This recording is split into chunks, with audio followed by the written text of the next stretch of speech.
Hi friends, today I wanted to bring you another yummy appetizer that you can make for your Super Bowl parties. If you missed the corn dip that I did a few days ago, make sure you go back and check that one out because it is such an easy appetizer and it's just perfect for all those Super Bowl parties. And it is so delicious too. You're definitely going to want to go back and check that one out. So today we are making a dried beef cheese ball. I first got this recipe from my friend Jennifer. She said when she was growing up, her mom used to make these cheese balls and then give them as gifts with a sleeve of crackers. So that's just how beautiful they look when they're all said and done. And they're super easy to make too.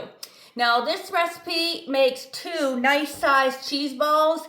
I don't need that many. It's just the 2 of us here at my house. And so I'm only making a half batch, but like always, I'll have the whole recipe in the comments for you.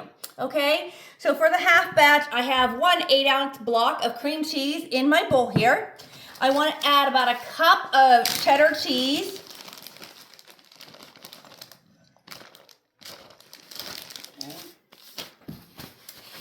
And then the whole recipe calls for a half onion chopped. So I have a little bit of green onion that I just needed to get used up. So a little bit of onion chopped very fine.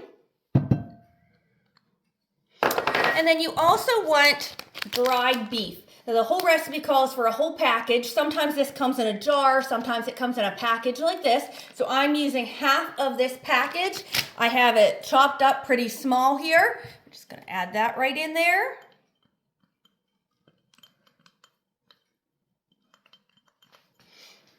All right, and then this recipe calls for blue cheese. You can use chunky blue cheese, creamy blue cheese, whatever your favorite brand of blue cheese is.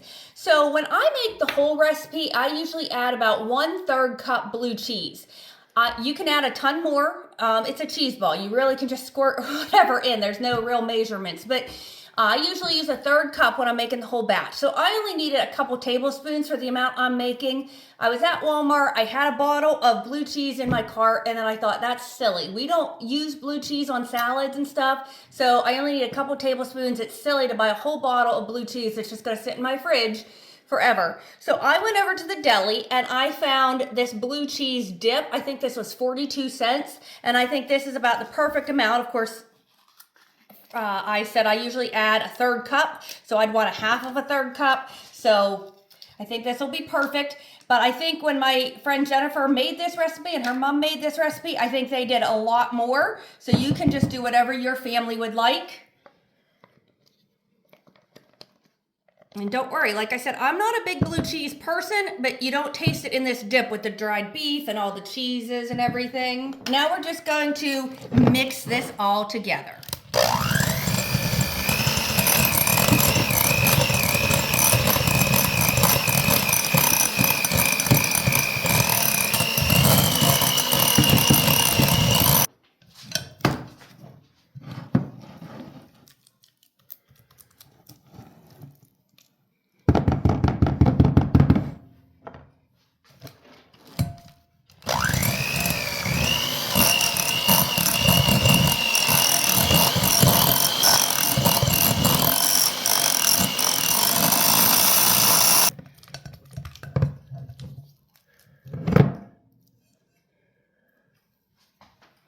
All right. Now this part's optional, but you can roll it in some nuts after you've made it. I have some chopped pecans here. Walnuts would be great as well. We're just gonna make that into a nice ball. And like I said, I only made half batch, and you can see this nice big cheese ball we got here. So it makes a lot. Oh, does that look good? And you can see why it would make a nice gift because it's just perfect size and it looks absolutely beautiful. So now I'm just gonna wrap this in saran wrap and put it in the fridge for several hours before I serve it. And then we'll pull it out, put it on a nice tray, and put crackers around it, and it'll just be absolutely beautiful. Guys, I hope you enjoyed this recipe. Have fun at your Super Bowl parties, and I hope your team wins. Have a great night.